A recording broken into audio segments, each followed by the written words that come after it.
சொந்தங்களுக்கு வணக்கம். வீடியோ போடுறதே இல்லை. சப்ஸ்கிரைபர் கொஞ்சம் ஏறி இருக்குது, ஆனால் அவைஸ் எல்லாம் நிறைய குறைஞ்சிருக்கு. இப்போ தான் போடுறேன். மனசு சரியில்லை, உடம்பும் சரியில்லை. என்னானாலும் இன்றைக்கி கொஞ்சம் பரவாயில்லாமல் இருந்தது. இன்றைக்கி பேசணும்னு நினச்சிருக்கேன். என்ன கண்டிப்பாக உங்கள் கூட அப்பப்போ இப்படி ஒரு வீடியோ வரும். எந்த வீடியோ போட்டாலும் நான் இப்படி ஒரு வீடியோ பேசுவேன். இப்போது நிறைய இடங்களில் எல்லாத்துக்குமே புரோக்கர்ஸ் இருக்காங்க. புரோக்கர்னு சொன்னால் இந்த இடைத்தரகர்கள். கல்யாணம்னா இடைத்தரகர்கள், இடம் விற்கணும், வண்டி விற்கணும், எதுக்காக இருந்தாலும் இடைத்தரகர்கள். நான் இன்றைக்கி கஷ்டப்படுறதுக்கு ஒரு காரணம் இந்த தரகரால் தான். இடைத்தரகர்கள் அவருடைய பேர் சொல்ல நான் விரும்பலை. நம்ம நாகர்கோவிலுக்கு அருகாமையில் நாகர்கோவில் தான், நாகர்கோவில் சிட்டிக்கு உட்பட்ட நாகர்கோவிலேருந்து 2 கிலோமீட்டர் தூரத்தில் இருக்கிற ஒரு ஊரில் உள்ள புரோக்கர். அவங்க என்ன புரோக்கரால் நிறைய குடும்பங்கள் இன்றைக்கி கஷ்டப்படுறதுக்கு காரணமாக தான் இருக்குமே தவிர நல்லா இருக்கிறதுக்கு காரணமாக இருக்க மாட்டாங்க.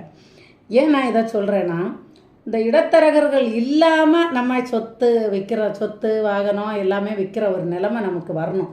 இன்றைக்கி எவ்வளவோ நல்ல முன்னேற்றம் இருக்குது. நமக்கு கையில் செல்ஃபோன் இருக்குது. நமக்கு விற்கணுன்னா நம்ம வாட்ஸ்அப்பில் ஒரு ஸ்டேட்டஸ் வச்சா கூட நம்ம பொருள் விற்கிறதுக்கு கேட்குறதுக்கு ஆள் வருவாங்க.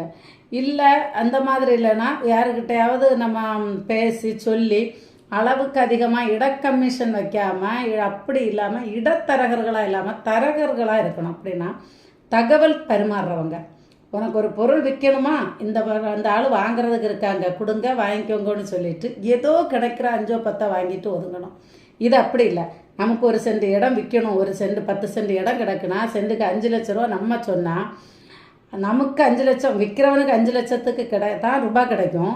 வாங்குறவன் 15 லட்சத்துக்கு 10 லட்சத்துக்கு வாங்குவான். விற்கிறவனுக்கு 5 லட்சம் தான் கிடைக்கும், நஷ்டம்தான். வாங்குறவன் 10 லட்சத்துக்கு வாங்குவான், அவனுக்கும் 5 லட்ச ரூபா நஷ்டம்தான். இடையில சும்மா இருக்கிற புரோக்கரு பெரிய பெரிய வீடாக கட்டுறான், கோடிக்கணக்கில் சம்பாதிக்கிறான் புரோக்கர்ஸ் எல்லாம். ஒரு இடம் விற்க கிடக்குதுன்னா நமக்கு நேரடியாக வாங்கவும் முடியலை, விற்கவும் முடியலை. இடைத்தரகர்கள் வராங்க, அவங்க வாங்குறாங்க, அவங்க போடுறாங்க. எல்லா தரகர்களும் கோடீஸ்வரனாக இருக்கிறாங்க, வாங்குறவங்களும் விற்கிறவங்களும் ஏழையாகவே இருக்கிறோம். இந்த நிலை மாறணும். இந்த நிலை மாறணும்னா நீங்கள் தரகர்களுக்கு விற்காதீங்க, தரகர்கள்ட்ட வாங்காதீங்க. நேரடியாக வாங்க பாருங்கள், நேரடியாக கொடுக்க பாருங்கள்.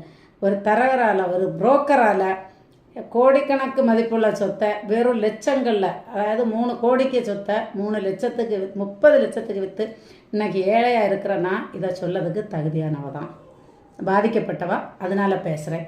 மற்ற தரகர்கள் கோவிச்சுக்க வேண்டாம்.